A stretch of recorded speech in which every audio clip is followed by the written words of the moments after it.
को थोड़ा सा शुरू कर गए थे लास्ट अटेम्प्ट में। हमारे पास जो काम अभी रहता है, एक तो चैप्टर 9 रहता है जो इंशाल्लाह हम इसी वीक में कंप्लीट करेंगे, और फिर चैप्टर 10 रहता है। चैप्टर 10 एक्चुअली स्टेटिस्टिक्स से रिलेट करता है आपका चैप्टर, और इसमें स्टेटिस्टिकली वही चीजें हैं जो ऑलरेडी हमने क्यूएम के अंदर पढ़ी हुई हैं।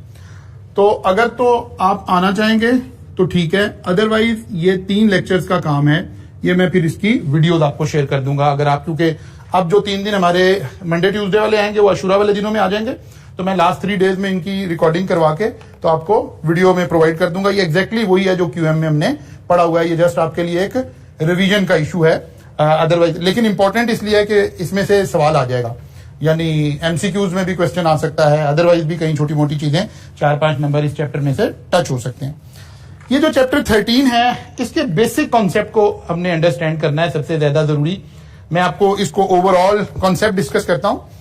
एक्चुअली सबसे पहले लास्ट टाइम हम पढ़कर गए थे कि रिस्क होता क्या है, रिस्क का मतलब क्या है। फिर इस चैप्टर में सिर्फ एक ये ISO 31000 एक रिस्क मैनेजमेंट फ्रेमवर्क है, यानी एक स्टैंडर्ड है जो स्टैंडर्डाइजेशन बता रहा है कि रिस्क हमें ऐसे एवेल्युएट करना चाहिए, ऐसे लेके चलना चाहिए।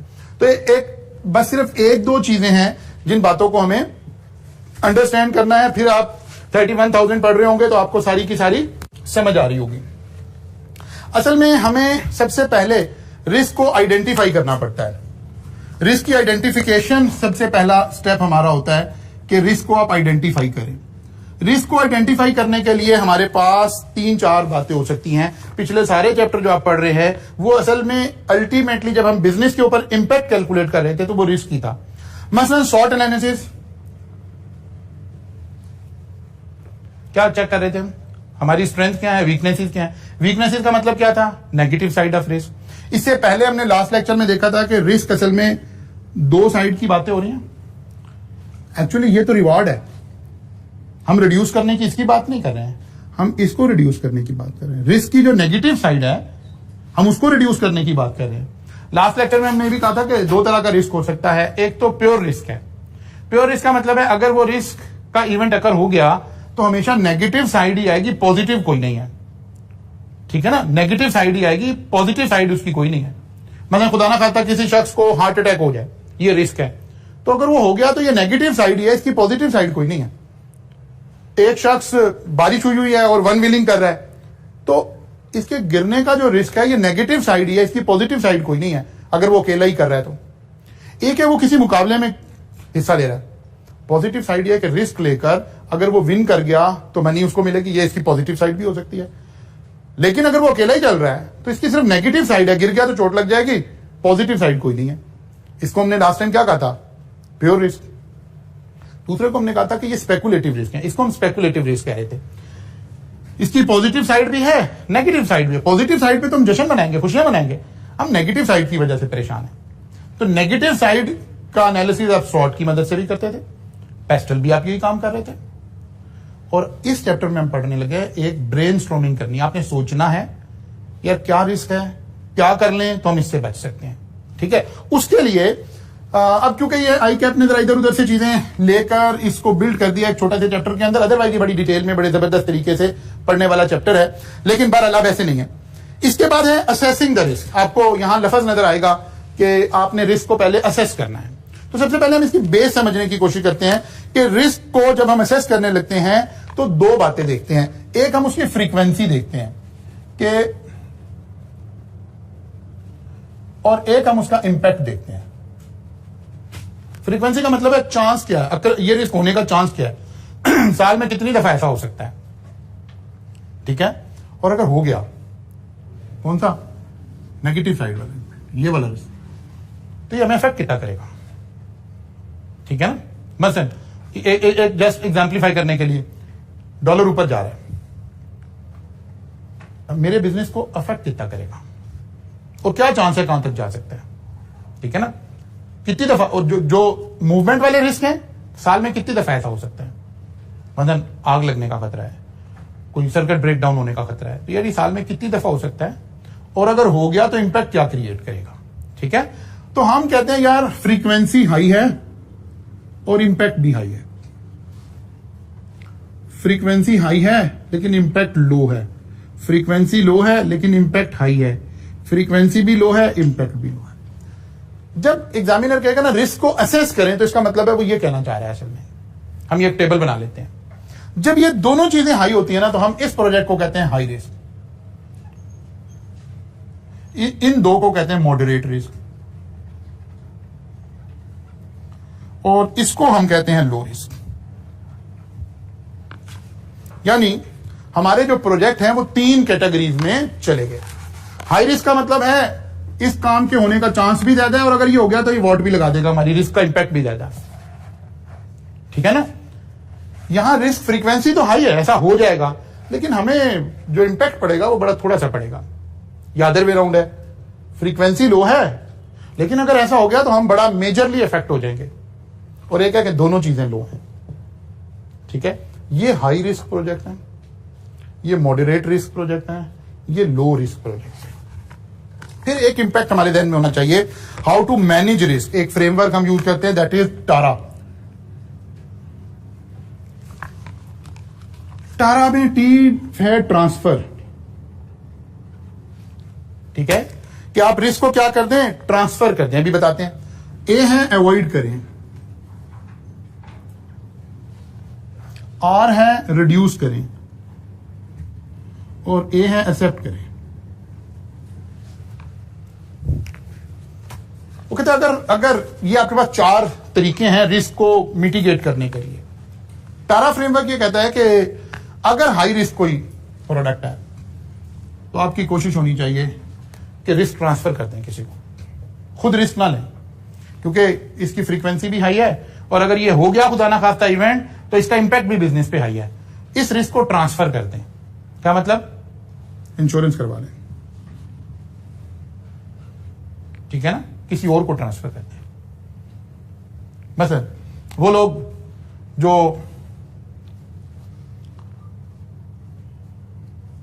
डॉलर में पेमेंट करनी है, ठीक है, एक बंदा है उसने डॉलर में पेमेंट करनी, वो कहता है यार भाई नहीं, मैं डॉलर में नहीं पेमेंट करूंगा, मेरे साथ रेट तय कर लो, मैं ₹5 में आपको पेमेंट दे सकता हूं, मेरे साथ काम करना कर ले, नहीं करना। डॉलर की फ्लक्चुएशन का रिस्क मैंने क्या कर दिया, सामने वाले को ट्रांसफर कर दिया। इंश्योरेंस करवा ली, रिस्क क्या कर दिया, ट्रांसफर कर दिया।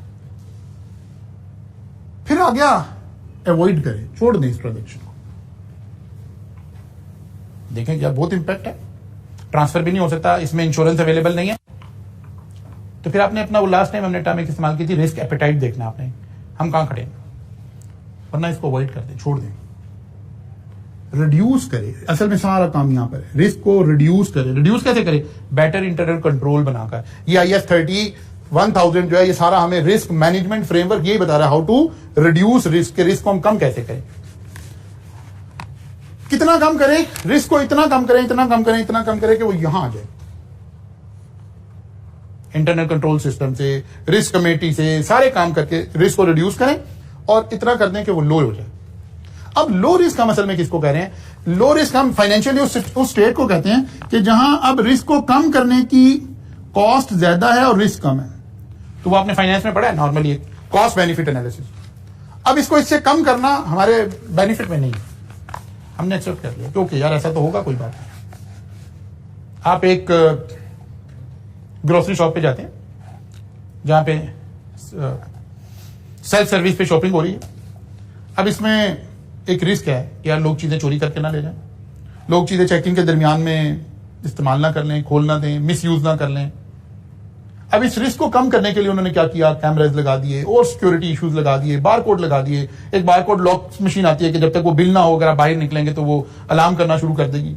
ये सारा क्या है, कंट्रोल है, कंट्रोल है, कंट्रोल है, लगा दिया आपने सारे कंट्रोल। अब आप कहते हैं बेकाम आदमी ना काम नहीं करेगा। आपने रिस्क को कम करते करते करते करते यहां ले आए। रिस्क किससे कम भी हो सकता है, आप हर शेल्फ पे एक एक बंदा खड़ा कर दें जो वहीं खड़ा हुआ हो और वो देख रहा हो कि भाई हमने, कोई बंदा चोरी तो नहीं कर रहा, कोई मिसयूज तो नहीं कर रहा, कोई पैकेट ओपन तो नहीं कर रहा। लेकिन वो कहते हैं यार हर शेल्फ पे एक बंदा खड़ा कर दें, बहुत ज्यादा कॉस्ट आएगी। अच्छा करंटली हमारी कितनी चीजें खराब हो रही हैं, वो कहते हैं रोज की 2-3 चीजें हो जाती हैं। वो कहते हैं ये 2-3 बंदों के लिए हम यहाँ 150 बंदों की टीम रख लें। अब ये फ्रेमवर्क कहता है अब इस रिस्क को क्या कर लें, एक्सेप्ट कर। ये सिस्टम का हिस्सा है, आप समझें कि ये 2-3% हमारी कॉस्ट है और इसको अब इसको रिड्यूस नहीं करना, क्योंकि अब रिड्यूस करने की कॉस्ट ज्यादा हो गई है और रिस्क कम रह गया। इस लेवल पर लें। अब एक बड़ा प्रॉब्लम है आपके, जाहिर है ये जो मैनेजेरियल पोर्शन है इस सारे के अंदर एक बड़ा मेजर एक इनबिल्ट प्रॉब्लम है कि ये पोर्शन चाह रहा है कि बच्चे का जहन इस्तेमाल हो। ये पहला 40% का पोर्शन चाह रहा है कि बच्चे का माइंडसेट ओपन कर दें, उसको कुछ टूल समझा दें, ये टूल है, ये टूल है, ये टूल है, ये टूल है। करना क्या है, उसका कोई फ्रेमवर्क अवेलेबल नहीं है। इसी पेपर का जो रिमेनिंग पोर्शन अवेलेबल है, how to calculate cost of capital, उसका एक फ्रेमवर्क अवेलेबल है। टीचर के लिए बड़ा आसान है कि आपको बताया यार ये 3 तरीके हैं कॉस्ट निकालने के। अच्छा जी, इस तरीके में अगर ग्रोथ या गिवन होगी, नहीं गिवन होगी तो ग्रोथ निकालने के ये 2 तरीके हैं, डिविडेंड ग्रोथ मॉडल लगा दें, फलां लगा दें। अब वो न्यूमेरिकली चीजें चलती जा रही हैं, आपको लग रहा है कि यार ये चीजें मुझे समझ आ गई हैं, ऐसे बंद हो गई। यहां प्रॉब्लम क्या है, यहां प्रॉब्लम है कि ये सारा एक फ्रेमवर्क डिस्कस हो रहा है, तो आप इसे अगेन एंड अगेन रीड करेंगे, बार बार रीडिंग करेंगे, समराइज करेंगे। मैंने कोशिश की जब आपको सारा कुछ ये पढ़ाया तो पहले 5 चैप्टर के अंदर पेस्टल डिस्कस हो रहा था, फिर जब वो 7 चैप्टर में और 8 चैप्टर में आया तो मैंने यहां आपको एक समरी बनाकर नोट्स की दे दी। एक्चुअली नाउ एंड ऑनवर्ड आपने सिर्फ उसको यूज करना है। कहीं आपको ये ना समझ आए कि यार सोशल होता क्या है, कल्चरल होता क्या है, वो डेमोग्राफिक्स क्या है, फलां क्या है, पॉपुलेशन, फिर उस चैप्टर में जाने की जरूरत है। लेकिन अगेन एंड अगेन कोई कॉस्ट ऑफ कैपिटल की तरह फॉर्मूला नहीं मिल सकता कि यार 2 + 2 4 आ जाएगा जी। डिविडेंड ग्रोथ मॉडल की तरह फॉर्मूला नहीं मिल सकता कि ऐसे कर लेंगे। इक्विटी की वैल्यूएशन कैसे करेंगे, डेट की वैल्यूएशन कैसे करेंगे, टैक्स का इंपैक्ट कैसे डालेंगे, ये तो दायरा नहीं है इसमें। इसी तरह यहां भी यही बातें शुरू हो रही है। अब यहां उसने क्या किया, शुरू में ये सारा कुछ मैंने आपको लास्ट टाइम करवा के गया था मैं। अब ये ओवरऑल सारा जो रिस्क में जितना कुछ है, ये इस बात को हम इंप्लीमेंट करने की सोच रहे हैं। अब इंप्लीमेंट करने के लिए उसने आपके साथ किया क्या, उसने स्टैंडर्ड 31,000 आपसे डिस्कस किया, जिसने आपके साथ आकर सबसे पहले ये समझाने की कोशिश की कि ये जितनी गुफ्तगू हो रही है ये क्या है जी। वो कह रहा है कि जो रिस्क है ना, रिस्क मैनेजमेंट प्रिंसिपल हमारे पास क्या है। जब आप रिस्क को मैनेज करने जा रहे हैं, ये वाले काम करने जा रहे हैं, तो आपके उसूल क्या है। वो कहते हैं सबसे पहले बात ये समझें कि इसका कोई एक रेडीमेड अवेलेबल सोल्यूशन नहीं है। रिस्क हमेशा कस्टमाइज होता है, यानी हर सिचुएशन में हर इदारे का अपना रिस्क है, ठीक है ना। Risk management process are tailored customise as per objective of the organisation. उस वक्त ऑर्गेनाइजेशन का ऑब्जेक्टिव क्या है, उस ऑर्गेनाइजेशन का कल्चर क्या है, उस ऑर्गेनाइजेशन के एम्प्लॉइज कैसे हैं, उस ऑर्गेनाइजेशन का इंटरनल कंट्रोल कैसा है, ये उसके मुताबिक एक पॉलिसी बनेगी। ह्यूमन एंड कल्चरल फैक्टर, कैसे लोग काम कर रहे हैं। मसलन अगर लोग प्रोफेशनल हैं, पढ़े लिखे हैं, तो फिर यहां और तरह का रिस्क है। और अगर अनट्रेन्ड लोग काम कर रहे हैं एक ऑर्गेनाइजेशन के अंदर, अकाउंट्स में ऐसे लोग काम कर रहे हैं जो अकाउंटेंट नहीं है, मैनेजमेंट में ऐसे लोग काम कर रहे हैं जो मैनेजर्स नहीं है, अब रिस्क और तरह का है। वो कहते हैं यार आपने ऐसे बंदे रखे क्यों हैं। कहते हैं यार हमारी ऑर्गेनाइजेशन का कल्चर ही ऐसे है, जो सेठ साहब रख लेते हैं हमने उसी बंदे से काम करवाना है। तब और तरह का रिस्क राइज हुआ। तो इसका मतलब है सबसे पहले कस्टमाइज होगा और ह्यूमन एंड कल्चर के मुताबिक होगा। फिर रिस्क कोई आइसोलेटेड इशू नहीं है, अलग करके नहीं देख सकते आप। ये एक इंटीग्रेटेड इशू है, सबके साथ जुड़ा हुआ इशू है। ये एचआर के साथ भी जुड़ा हुआ है, इंटरनल कंट्रोल सिस्टम के साथ भी जुड़ा हुआ है, बाकी सारी चीजों के साथ भी जुड़ा हुआ है, आपके नेचर ऑफ बिजनेस के साथ भी जुड़ा हुआ है। ये सब चीजों के साथ जुड़ा हुआ एक टॉपिक है, इसको अलग निकाल के नहीं देख सकते कि यार यहां क्या रिस्क है। नहीं, रिस्क सारी चीजों के साथ अटैच होके आपकी बिल्डिंग, आपका इंफ्रास्ट्रक्चर, आपका प्लांट, आपकी मशीनरी, इन सब चीजों से जुड़ा हुआ है रिस्क। आपका नेचर ऑफ बिजनेस, ये सब चीजें आपस में जुड़ी हुई हैं। बेस्ट अवेलेबल इंफॉर्मेशन, वो कहता है कि अगर इंफॉर्मेशन जो अवेलेबल है हम उसे टाइमली, प्रॉपरली और रेलिवेंट पर्सन को कम्युनिकेट करेंगे तो इससे रिस्क क्या होना शुरू हो जाएगा, रिड्यूस होना शुरू हो जाएगा। इसका मतलब है हमें अपने ये फिर ऊपर जाके जुड़ जाएगा, हमें अपनी ऑर्गेनाइजेशन में ये कल्चर डेवलप करना है कि अगर कहीं रिस्क आ गया है ना तो हम उसका फौरन डिस्क्लोजर दे दें। अच्छा, ये कल्चर कैसे नहीं होगा। एक बंदे ने आकर बताया कि सर ये मसला हो गया है, यार तुम्हें पहले ही कहा था, तुमने ऐसे नहीं, यानी ब्लेम गेम शुरू कर दी, फौरन उसको डांटना शुरू कर दिया। अब ये एम्प्लॉय क्या कर रहा होगा, कोई प्रॉब्लम आ भी रही है ना, ये उसको देखेगा यार हाइड करते रहो, कुछ नहीं होता, खैर है कोई बात। पता रिस्क क्या है जी, हम इस वक्त क्लासेस पढ़ा रहे हैं, हमें पता है पाकिस्तान में लाइट अवेलेबल नहीं होती, लाइट चली जाती है, ये एक रिस्क फैक्टर था। इसको रिड्यूस करने के लिए जनरेटर लगा दिया गया। अब अगला रिस्क क्या है, लाइट गई और जनरेटर भी ऑन ना हुआ, सेकंड रिस्क आ गया। अब जनरेटर के ऊपर कोई एक एम्प्लॉय खड़ा होगा, जो हमें कल्चर डेवलप करना है, उसे जनरेटर की कोई चीज खराब होती नजर आ रही है, टाइमली बेसिस पर नजर आ रही है, उसको चाहिए। मसलन कुछ चीजें ना, आप गाड़ी परचेज करते हैं तो गाड़ी वाले आपको ना एक मेंटेनेंस बुक साथ ही दे देते हैं कि जी 5000 किलोमीटर के बाद ये काम कराने हैं, 10 के बाद ये कराने हैं, 15 के बाद ये कराने हैं, 50,000 पे कराने हैं, 1.5 लाख पे कराने हैं। एक लॉग बुक उन्होंने मेंटेनेंस बुक आपको डे फर्स्ट पे दी होती है। अब आपका बिहेवियर है, एक चीज की लाइफ 5000 किलोमीटर थी, आपकी गाड़ी 5000 किलोमीटर चल गई है, इसका मतलब है रिस्क रिडक्शन क्या कह रहा है कि इस चीज को चेंज करवा लें। आपका कल्चर ये कह रहा है कि यार अभी कोई प्रॉब्लम नहीं है, चल तो रही है, ओके ठीक है, आप रिस्क कैरी कर रहे हैं, हाई रिस्क में जाना चाह रहे हैं, तो किसी दिन रोड साइड पे आप खड़े हुए होंगे, ये चीज खराब हो जाएगी और फिर वहां आपको होगा कि अब मुझे कौन सर्विस प्रोवाइड करेगा, कौन मुझे रेस्क्यू करेगा। ये आपने कल्चर डेवलप करना है। इसी तरह जी जनरेटर चल तो रहा है, भाई अभी क्या मसला है, वो कहते सर इसका ये फलां चीज का टाइम पूरा हो गया, वो कहते तुम्हारा दिमाग खराब है, चल तो रही है। अब ये कल्चर है कि क्या कल्चर है, वो कह रहे नहीं, एक्चुअली तो रिस्क का उसूल क्या है कि जो अवेलेबल इंफॉर्मेशन है वो timely clearly available to the relevant stakeholder, उनको बता दिया जाए कि भाई ये चीज खत्म हो गई है, इसकी लाइफ खत्म हो गई है, अब ये किसी भी वक्त प्रॉब्लम क्रिएट कर देगा। हाँ आप देखें कि इसका इंपैक्ट क्या है। वो कहता है क्या होगा यार, 1 घंटे के लिए क्लास नहीं होगी, अच्छा अभी तो सेशन का शुरू है, कोई बात नहीं होगी, खैर है, इसका मतलब है you are willing to take the risk. और आप कहते हैं कि नहीं यार अब बिल्कुल हम नेक ऑफ टाइम खड़े हैं, यहां क्लासेस हमारे पास अवेलेबल नहीं है टाइम, नहीं यार इसको चेंज कर लो भाई। तो आपने डिसाइड करना है कि कहां खड़े हैं, कैसे रिस्क को कैरी करना है। अच्छा जी, फिर आ गया value creation and protection. The purpose of risk management is to create and protect value. मतलब ऐसा ना हो कि हम यहां भी रिस्क को रिड्यूस करने की सोच रहे हैं, ये वैल्यू नहीं क्रिएट करी। कॉस्ट बेनिफिट एनालिसिस पर अब ये बात पूरी नहीं उतर रही है। जब हम रिस्क को रिड्यूस कर रहे हैं तो इसका मतलब है ऑर्गेनाइजेशन में वैल्यू क्रिएट होनी चाहिए।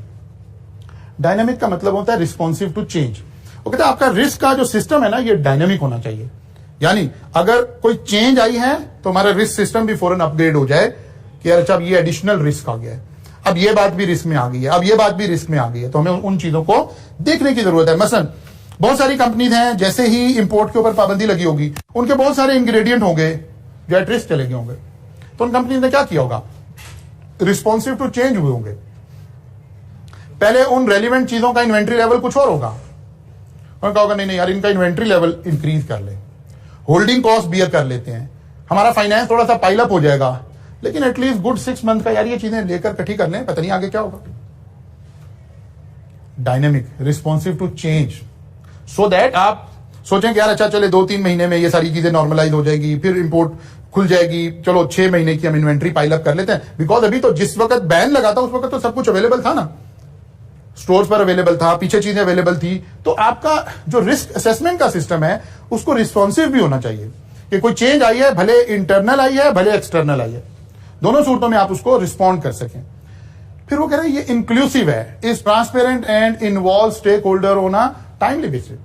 जो ऑर्गेनाइजेशन के स्टेक होल्डर हैं, जब कोई रिस्क आया तो आप उनको बीच में इन्वॉल्व कर लें, उनको बताएं यार ये सिचुएशन है, अब हम ये करने जा रहे हैं, क्यों कर रहे हैं, बिकॉज ये रिस्क हम इस वाली टेक्निक से इसको देख रहे हैं, हमने रिस्क को अवॉइड करना है, हमने रिस्क को कम करना है, हमने रिस्क को ट्रांसफर करना है, हमें बताओ हम क्या करने जा रहे हैं।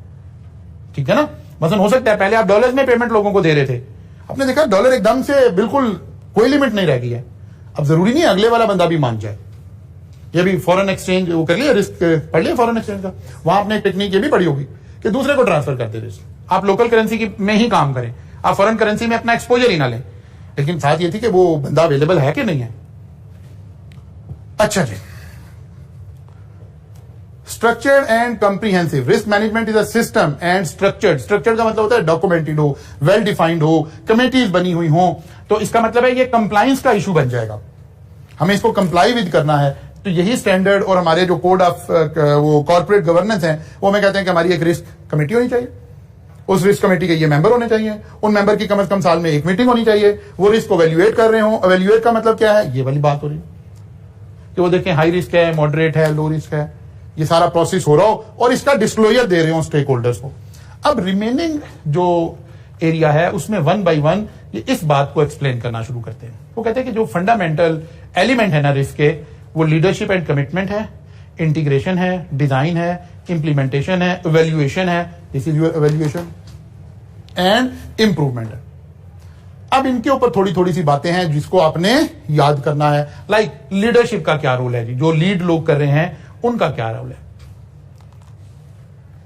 वो कहते हैं align risk management with strategy, objective and culture of the organisation. Leader का काम है कि वो जो रिस्क है उसकी जो पॉलिसी है उसके ऊपर जो बाकी सारा कुछ है उसको अलाइन करे, रिस्क मैनेजमेंट को किसके साथ, आपकी जो कंपनी की स्ट्रेटजी है उसके साथ, आपका जो ऑब्जेक्टिव है उसके साथ, और आपका जो कल्चर है उसके साथ। यानी ऐसा कल्चर डेवलप करे, ऐसी स्ट्रेटजी डेवलप करे जो इस रिस्क की जो पॉलिसी हमने बनाई है उसको क्या कर सके, कैरी कर सके। issuing a statement or policy that establish the research management approach, plan और course of action। मतलब ये कमेटी बनाए वो जो कॉर्पोरेट गवर्नेंस की रिक्वायरमेंट है। Making necessary resources available for managing risk. भाई रिस्क मैनेजमेंट करने के लिए लोग भी तो चाहिए ना, इंटरनल कंट्रोल सिस्टम भी तो चाहिए ना। सम टाइम जैसे अभी मैंने कहा कि हमें लगा कि यार हम फुला कंपनी है और हमारा ये वाला केमिकल उस लिस्ट में शामिल हो गया जिसकी इंपोर्ट बैन हो गई है, और गवर्नमेंट ने इनिशियली कहा था कि जी 3 माह के लिए हम इंपोर्ट बैन कर रहे हैं।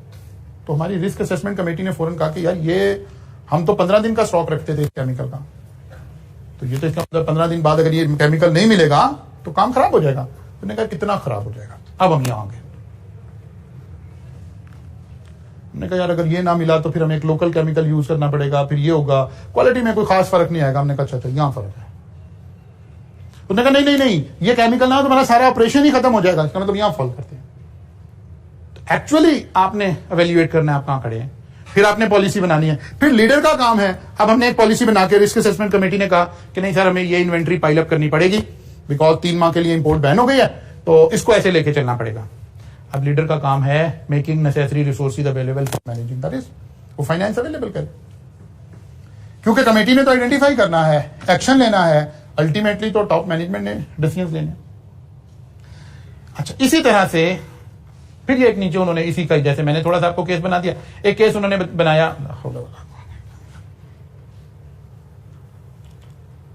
एक केस इन्होंने बनाया जिसके अंदर इन्होंने बताया कि एक कंपनी थी जो सप्लाईज वगैरह दे रही थी किसी आर्मी के इदारे को, फिर उन्होंने थोड़ा सा रिस्क लिया और दूसरे उसके ऊपर चले गए, एक डिसीजन लिया, लेकिन बहरहाल वो हुआ ना, कामयाब ना हुआ। एक इस तरह की केस स्टडी आपके साथ डिस्कस की जा रही है यहाँ पर। अच्छा जी, दूसरी बात आ गई इंटीग्रेशन। वो कहते हैं कि जो रिस्क है अभी आपको समझा रहे हैं कि ये कोई वन ऑफ इवेंट नहीं है, ये इंटीग्रेटेड इवेंट है। बल्कि उसने यूके का एसीसी ने एक सवाल के अंदर एक बड़ा खूबसूरत टर्म इस्तेमाल की थी, मुझे वो आज तक मेरे जहन में आ रही, इंटरलॉक्ड, लिखे कहीं पर इंटरलॉक्ड, या और एक टर्म इस्तेमाल हुई थी दैट इज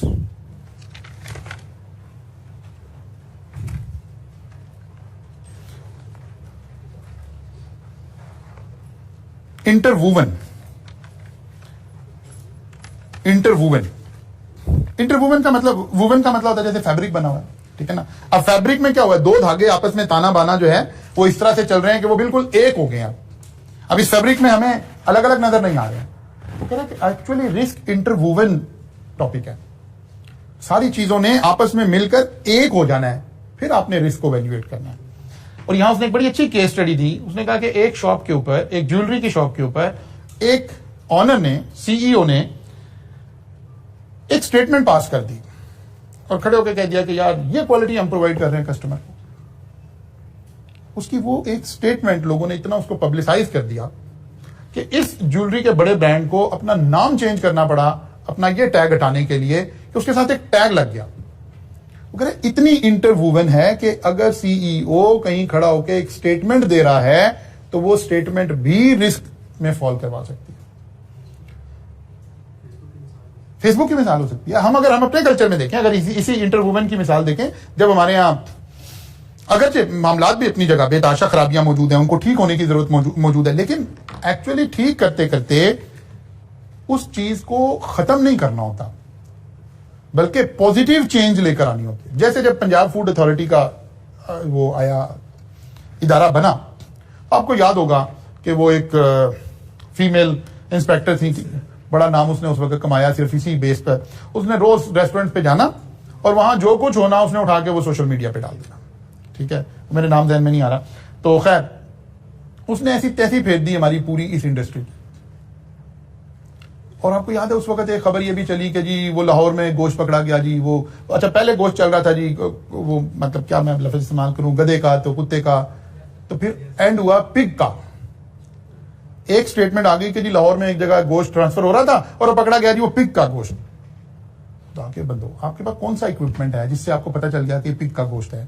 कौन सी लैब टेस्ट आ गई है? क्या आ गया है और हो गया है? आप क्या ये सेक्टर खत्म करना चाहते हैं या इसमें अच्छाई लाना चाहते हैं? 95% ऑफ द केसेस जो ये सब थे, ये सब जैसे ही वो अदालत में पेश होते थे वो केस साबित ही नहीं होता था,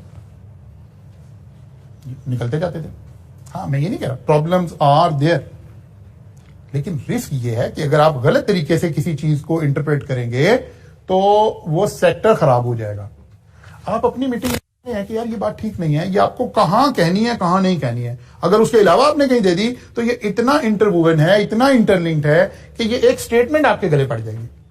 ठीक है ना? ये यही कॉन्सेप्ट देने की कोशिश हो रही है कि ये हर बंदे की रिस्पॉन्सिबिलिटी है कि आपने देखना है कि इससे मेरा क्या रिस्क अटैच है और खुदा ना खास्ता बिजनेस के ऊपर इसका क्या इंपैक्ट आ सकता है। फिर आ गया कि हमें प्रॉपर्ली डिजाइन करना पड़ेगा, ये एक इंटरनल और एक्सटर्नल कॉन्टेक्स्ट के अंदर हमें रिस्क देखना पड़ेगा कि वो कौन कौन से, वो जो मैंने शॉर्ट एनालिसिस आपको पहले कहा था, understanding the organisation and its internal and external context. मेरी स्ट्रेंथ क्या है, मेरी वीकनेसेस क्या है, मेरे सिस्टम में इंटरनल रिस्क कहां कहां है, एक्सटर्नल रिस्क कहां कहां है, इसको देखना पड़ेगा। इसके मुताबिक मुझे अपना सिस्टम क्या करना पड़ेगा, डिजाइन करना पड़ेगा। Demonstrating commitment to risk management and allocating appropriate resources. फिर रिसोर्सेज भी एलोकेट करने पड़ेंगे, जो ज्यादा रिस्क एरिया है वहां ज्यादा अच्छा रिसोर्स एलोकेट करना पड़ेगा, वहां मुझे अपने एतमाद का आदमी बिठाना पड़ेगा, वहां मुझे मतलब अगर कहीं कैश हैंडलिंग हो रही है तो मुझे देखना पड़ेगा कि यार इस कैश हैंडलिंग के रिस्क को कैसे रिड्यूस किया जाए। मतलब ये मेट्रो, मैक्रो, हाइपरस्टार, अब वहां मेजर कैश हैंडलिंग हो रही है तो देखना पड़ेगा कि रिस्क कैसे मिटिगेट करेंगे। तो अब कभी गौर कीजिएगा, जो अच्छी चेन्स हैं उनका जो टिल के ऊपर आदमी खड़ा हुआ होता है, उसका जो यूनिफॉर्म होता है, उस यूनिफॉर्म में पॉकेट नहीं होती है। ठीक है ना? उस यूनिफॉर्म में पॉकेट नहीं होती है, सो दैट ये चेंज को कैरी ना कर सके। ठीक है? वहां कैमरा लगा हुआ होगा, वहां हर 2 घंटे के बाद कैश को कलेक्ट किया जा रहा होगा, उसको कहीं डिपॉजिट करवाया जा रहा होगा। तो आप ये सारा क्या कर रहे हो, आप रिसोर्सेज एलोकेट कर रहे हो। जो ज्यादा रिस्की एरिया है वहां आप रिसोर्सेज को क्या करोगे, एलोकेट करोगे, ताकि रिस्क को क्या किया जा सके, मिनिमाइज किया जा सके। फिर वो कह रहा है कि ये सारा कुछ कर लिया, बहुत अच्छा काम हो गया, इंप्लीमेंट भी तो करना है इन सारी पॉलिसीज को। पॉलिसीज बहुत अच्छी बना ली है, ये होगा, ये होगा, ये होगा, ये होगा, लेकिन जब आप सुबह आते हैं तो करते उस तरह कुछ नहीं है। ये बेसिकली ऑडिट से रिलेटेड, अब क्योंकि ये चैप्टर चल रहा है, तो जब आप ऑडिट, जो बच्चे अभी पढ़ रहे हैं उन्होंने देखा होगा कि ऑडिट में आप इंटरनल कंट्रोल सिस्टम डिजाइन करना एक अलग बात है और इंटरनल कंट्रोल सिस्टम को इंप्लीमेंट करना दूसरी बात है। यहां भी यही बात है कि आपकी सारी चीजों की डेडलाइन होनी चाहिए, डिसीजंस होने चाहिए, उसकी इंप्लीमेंटेशन की कोई साइड होनी चाहिए। अगर इंप्लीमेंटेशन नहीं हो रही तो फिर उस सारे प्रोसेस का, उसका कोई फायदा नहीं है। मतलब आपने स्टेप बनाए हुए हैं, ये स्टेप करने हैं, लेकिन प्रैक्टिकली जो बंदा बाहर खड़ा है वो कुछ नहीं कर रहा। आपने स्टेप बनाया हुआ है कि यार ये वाली हमारी मशीन बहुत रिस्की है, ये खुदा ना खास्ता खराब हो गई तो इसका बंदा भी फौरन अवेलेबल नहीं है, लेकिन इसकी मेंटेनेंस, इसकी हर चीज ऐसे ऐसे ऐसे चलेगी। किताबों में तो आपने लिख दिया है, जैसे गाड़ी ने वो लॉग बुक देख दी थी आपको, क्या आपने कभी उसे खोल के पढ़ा भी है, या कभी उस पर अमल भी किया है, या कभी ये सोचा है कि यार ये कॉस्ट तो आ रही है लेकिन ये मुझे सेव करेगी, मैं रोड साइड के ऊपर प्रॉब्लम में नहीं आऊंगा, या मुझे सेव करेगी, ये ज्यादा नुकसान होने से मुझे बचा लेगी। ठीक है ना? लेकिन अगर आपने वो सारा कुछ बना हुआ, सारा कुछ है, लेकिन आप उसको अमल नहीं कर रहे, तो फिर इंप्लीमेंटेशन प्रॉब्लम है आपके यहां, कि आप इफेक्टिवली उन चीजों को इंप्लीमेंट नहीं कर रहे। फिर आपको पता है कि अगर सारा कुछ हो रहा है, once the implementation stage is complete, आपने इंप्लीमेंट भी कर दिया, आपको पता है कि ह्यूमन बीइंग से काम ले रहे हैं, अभी भी मसला नहीं है, इसको पीरियडिकली रिव्यू भी करना पड़ेगा, देखना भी पड़ेगा। It is important to periodically review the risk management techniques being used to assess how well they achieve the organization goal and see whether any new risk have occurred that need to be incorporated। वो कहते हैं कि system भी तो evolve हो रहा है ना, जैसे हम करते हैं ना कि टेक्नोलॉजी इवॉल्व होती है, हम कोई एक कंट्रोल लगाते हैं। मतलब राइज में ऑनलाइन लेक्चर्स आए, पहले सेशन में हमारे साथ एक मेजर प्रॉब्लम हुआ, हमारे सारे लेक्चर डाउनलोड हो गए और वो सारे वायरल हो गए। उसके वायरल होने से हमें फायदा भी बेताशा हुआ, लेकिन बहरहाल एक इंटेलेक्चुअल प्रॉपर्टी चोरी भी होगी। फायदा ये हुआ कि टीचर मशहूर हो गए, सारे पाकिस्तान को पता चल गया, ये जो बड़े बड़े टीचर बने ये उस इवेंट के बाद सारे क्रिएट हुए, क्योंकि लेक्चर सबके पास फ्री हो गए, वो सबने देख लिया कि अच्छा ये टीचर अच्छा पढ़ा रहा है, ये कर रहा है, ये कर रहा है। लेकिन फिर क्या हुआ, फिर सिस्टम को बेहतर किया गया, सिस्टम को इवैल्यूएट किया गया, उसके अंदर कुछ कंट्रोल इंसर्ट किए गए। अब एक जंग है, एक तरफ से एक सिस्टम कंट्रोल एक्सरसाइज कर रहा है, दूसरी तरफ से कुछ वो लोग हैं जो सिस्टम को अल्टीमेटली हैक करना चाहते हैं, तो कर रहे हैं, ठीक है ना, अभी भी कर रहे हैं। इसका मतलब है, अच्छा अब क्या ये सिस्टम कभी भी आइडियल हो जाएगा? नहीं, वो तो अमेरिकन CIA की वेबसाइट भी हैक हो जाती है, स्टेट बैंक ऑफ पाकिस्तान का डाटा भी हैक हो जाता है, क्या करेंगे? अब आपने देखना है कि किस लेवल पर रिस्क खड़ा हुआ है।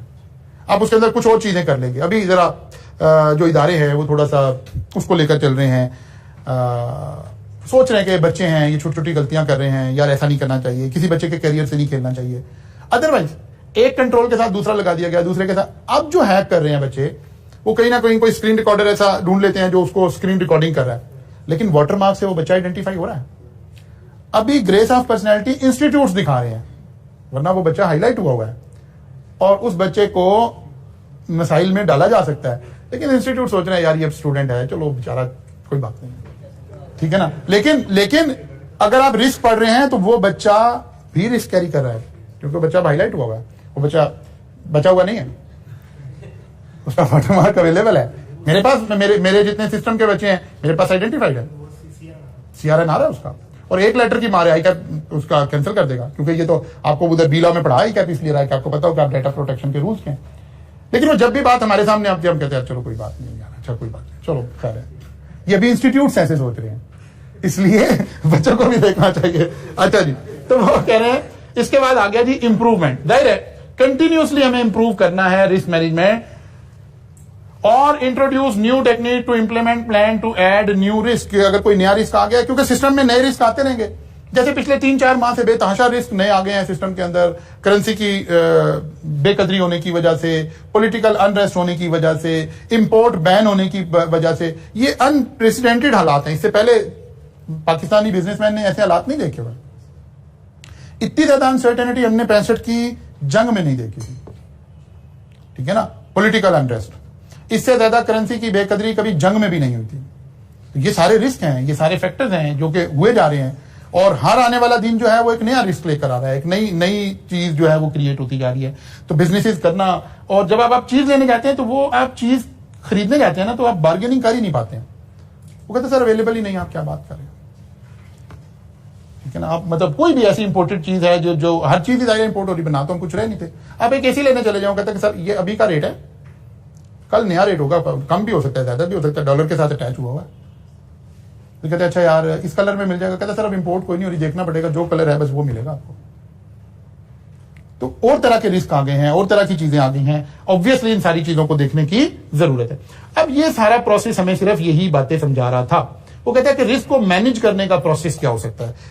वो कहता है जब आपने रिस्क को मैनेज करना है तो उसमें सबसे अहम risk management process outline in 31,000 standard include the following activity: communication and consultation. कहते सबसे पहले तो रिस्क कम्युनिकेट करें, हर बंदे को रिस्क की एक अवेयरनेस आ रही हो, और कंसल्टेशन के साथ हो, यानी जो जिसका शोबा है उससे पूछा जाए यहां क्या रिस्क है, कैसे है, उसको वैल्यूएट करे। Scope, context and criteria. Risk assessment, ये रिस्क असेसमेंट। अब यहां उसने खाली अल्फाज इस्तेमाल कर दिए, उसके बैकएंड पे नॉलेज नहीं डिस्कस किया। रिस्क ट्रीटमेंट, क्या करोगे, असेस कर लिया, उसके बाद उसको ट्रीट कैसे करना है, ट्रांसफर करना है, अवॉइड करना है, एक्सेप्ट करना है, रिड्यूस करना है, क्या करना है, तो ये आपको यहां सोचना पड़ेगा। Monitoring and review and recording and reporting. जाहिर है एक आपने रिस्क कमेटी बनानी है, रिस्क असेसमेंट कमेटी बनानी है। जैसे ऑडिटर अपनी रिपोर्ट दे रहा है, जैसे सी लॉ में आपने पढ़ा कि डायरेक्टर्स अपनी रिपोर्ट देंगे, ठीक है, इसी तरह से इस कमेटी ने, अब ये गवर्नेंस का इशू है, इस कमेटी ने, इसके मेंबर्स हैं, इसकी एनुअल मीटिंग हो रही हैं, इन्होंने कंटिन्यूसली रिस्क के ऊपर कमेंट करने हैं, और इन्होंने बताना है कि हमने रिस्क को मिटिगेट करते करते या मॉडरेट लेवल पर लेकर आए हैं या लो रिस्क। यहां पर ऑर्गेनाइजेशन अब काम नहीं करती है, इसके ऊपर ये सारी बात हो रही है कि हाई रिस्क प्रोफाइल हमने काम नहीं करना, रिस्क को कम करना है, मॉडरेट करना है और नीचे लेकर आना है। तब ये सेल्फ एक्सप्लेनेटरी चीजें बन जाएंगी इंशाल्लाह ताला। ये 2-2, 3-3 पॉइंट आपने यहां से रिकॉल करने हैं, याद करने हैं।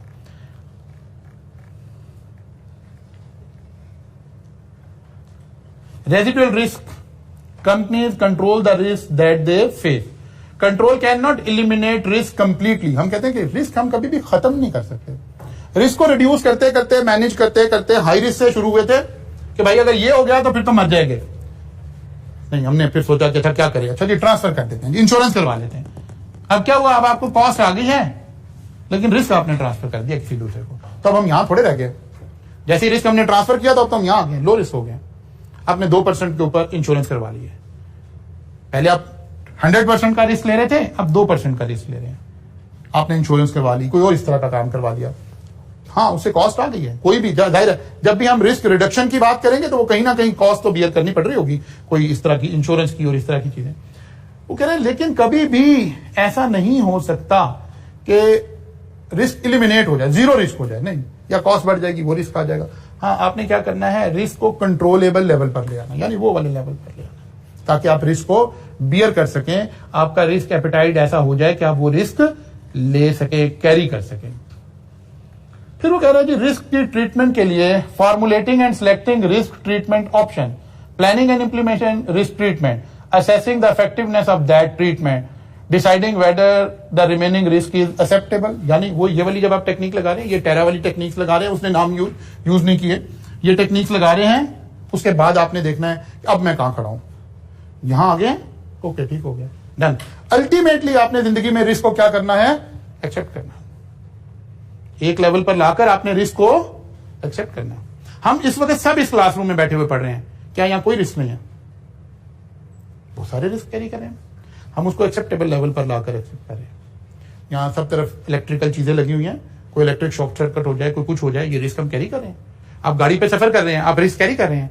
आप बाई एयर सफर कर रहे हैं, आप रिस्क कैरी कर रहे हैं। लेकिन आप क्या करते हो, आप कहते हैं पहले पता करें ये पीआईए तो नहीं है, फिर आप कहते हैं नहीं एमरेट्स है, कहते चलो इतना रिस्क ले लेता हूं, क्या इलिमिनेट हो गया, इलिमिनेट अभी भी नहीं हुआ। रिस्क तो आपने कैरी करना है, लेकिन आप रिस्क को क्या कर रहे हैं, इलिमिनेट कर रहे हैं, रिड्यूस कर रहे हैं, कम से कम कर रहे हैं। जब आप गाड़ी ड्राइव कर रहे हैं तो क्या आप रिस्क नहीं ले रहे हैं, आप रिस्क ले रहे हैं, आप रिस्क को रिड्यूस कर रहे हैं। रिस्क कैसे रिड्यूस हुआ, और कहा यार पहले तो सीट बेल्ट लगा ले, फिर उन्होंने कहा नहीं यार हमारे पास जो है ना इतने एयर बैग्स हैं इस गाड़ी में, इसका ये सेफ्टी मेजर है, इसका ये सेफ्टी मेजर है, इसका ये सेफ्टी मेजर है। ये सब चीजें क्या कर रही हैं, रिस्क रिड्यूस कर रही है। लेकिन क्या रिस्क खत्म हो गया है, खत्म नहीं हुआ है। इसके अलावा बहुत सारे रिस्क हैं जो नए आ जाएंगे, जो सर्कमस्टांसेस में आ जाएंगे। तो आपने रिस्क को सिर्फ एक एक्सेप्टेबल लेवल पर लाना है और अल्टीमेटली तो फेस करना है। ऐसे ही बिजनेस ने भी फेस करना है। If not acceptable take in further treatment. वो कहता है कि अगर deciding whether the remaining risk is acceptable, क्या यहां पहुंच गए, क्योंकि अल्टीमेटली आखिरी क्या है, एक्सेप्ट कर ले रिस्क को, कम करते करते करते करते कहां आ जाए, एक्सेप्ट कर ले। और अगर अभी एक्सेप्टेबल लेवल नहीं है तो फिर दोबारा वापस चले। इसका मतलब है अभी रिस्क रिड्यूस करके कॉस्ट बेनिफिट एनालिसिस लगाया जा सकता है। तो ये एक ओवरऑल सारी एक ट्रीटमेंट चल रही है, इसको आपने रीड आउट कर लेना है चैप्टर को, ठीक है। इसके बाद इसकी मैं रिस्क मैनेजमेंट में वो मैंने आपको उधर समझा दिया है। दो अच्छे सवाल आपको नजर आएंगे, question number 1 and question number 2। इनको जरूर आपने पढ़ना है थ्योरेटिकली आंसर देने के लिए। ये जो कुछ हमने पढ़ा है इन दो के सिर्फ आंसर को रीड करेंगे तो आपको दोबारा सिस्टम समझ आ जाएगा। यानी ISO 31000 का इस पार्ट ए का जवाब पढ़ेंगे, जो कि यहां नजर आ रहा होगा आपको, तो आपको बहुत सारा जो जितनी मैंने कहानी सुनाई है वो लिंक हो जाएगी सारी की सारी इससे कि अच्छा ऐसे ये काम हमें करना पड़ रहा होगा। अगेन प्रॉब्लम इश्यू अपनी जगह रहेगा। फिर याद रखें कि ये वाला पोर्शन आपकी ग्रिप में जब आएगा जब आप 3-4 दफा रिवीजन कर चुके होंगे, क्योंकि ये आपके माइंड की बात हो रही है। मैं फिर कह रहा हूं कहीं कोई ऐसी चीज अवेलेबल नहीं है कि मैं कहूं क्या दिस प्लस दिस ऐसे करेंगे। बड़ा आसान है डिविडेंड ग्रोथ मॉडल कैलकुलेट करना कि जी ग्रोथ आ रही होगी, एक्सेप्शनल ग्रोथ आ रही होगी, उसे क्रॉस कर देंगे, कॉस्ट ऑफ कैपिटल ऐसे निकालेंगे, कॉस्ट ऑफ डेट ऐसे निकालेंगे, इक्विटी में ये चीजें देखते हैं जहां न्यूमेरिकली कोई चीजें आ गई। इन सारे 5 चैप्टर का मकसद है कि बच्चे को एक जर्नली अवेयरनेस क्रिएट हो जाए, फिर वो उस पर अपनी लैंग्वेज में अपनी सेंस से कमेंट कर सके।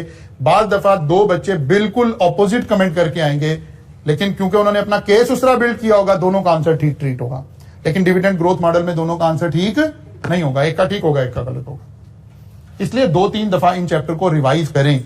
और जब मैंने जाके आगे आपको उसमें पेस्टल में जो समरीज प्रोवाइड की हैं या मैंने ऑल पॉसिबल चीजें आपको लिख लिख के दे दी थी, उनको बुनियाद बना लेना नाउ एंड ऑनवर्ड। पिछले चैप्टर सिर्फ इसलिए एक दफा गो थ्रू करें कि वो जो 1 मार्क्स 2 मार्क्स टाइप की कोई चीजें आ जाती हैं छोटी छोटी सी डिफरेंशिएट करने के लिए, बस उतनों की हमें उसकी जरूरत है। अदरवाइज आपके करने का काम चैप्टर 7, चैप्टर 8, चैप्टर 9 इनको अब ये अगर आप देखें तो ये इतना सा कोर्स बनेगा। इसको 2-3 दफा पढ़ें again and again, again and again, revise करें रिवाइज करें रिवाइज करें। अगर आप यहां से बाहर आना चाहते हैं। इंशाल्लाह कल हम चैप्टर 9 को देखेंगे, एथिकल डिसीजन मेकिंग देखेंगे। अगर वो कल मुकम्मल हो गया ठीक है, नहीं है तो परसों का दिन हमारे पास अवेलेबल है। फिर हम एक मॉडल पेपर आपका आया हुआ है, एक इस अटेम्प्ट का पेपर आया हुआ है, ये 2 सवाल हमारे पास, 2 पेपर हमारे पास अवेलेबल है, इसको डिस्कस करेंगे ताकि आपको कॉन्फिडेंस आए कि एग्जामिनेशन में आपको इतनी सी चीजें रिक्वायर्ड है। इसमें से आप खुद भी देख सकते हैं, लेकिन हम एज अ क्लास भी इसको इंशाल्लाह डिस्कस करेंगे। जो स्टैट का पोर्शन है, मैंने पहले भी कहा है, स्टैट के पोर्शन में हमें क्यूएम के अंदर जो स्टैटिस्टिक्स पढ़ी थी उसको थोड़ा सा रिवाइज करना है। तो हम इन 3 छुट्टियों में उन लेक्चर्स को रिकॉर्ड कर लेंगे, इंशाल्लाह आशूरा के अंदर हम आपको वो प्रोवाइड कर देंगे, क्योंकि उन 3 दिन क्लास नहीं हो सकेगी। और अगर सिर्फ स्टैट ही है, आपने फिजिकली आना है, तो फिर उससे अगले वीक में आके फिजिकली कर लें। ये अब आप लोगों ने डिसाइड करना है। एक्सपेक्टेड वैल्यू निकालनी है, रिग्रेशन निकालना है, वो सारा काम आपने ऑलरेडी किया हुआ है। हाँ, वो इसीलिए तो कह रहे हैं ना कि क्या खाली वीडियो देखने से भूली हुई यादें वापस आ जाएंगी कि क्लास में भी आना है, ये पूछ रहे हैं। ठीक है ना, ये पूछ रहे हैं जी। रिकॉर्ड में आपको बता देता हूँ, कल बता दूंगा। उनमें से जो बच्चा फिजिकली आना चाहेगा उस टाइम पे आ जाएगा। ठीक है ना, कल मुलाकात होगी इंशाल्लाह, हम एथिकल डिसीजन मेकिंग के ऊपर गुफ्तगू करेंगे।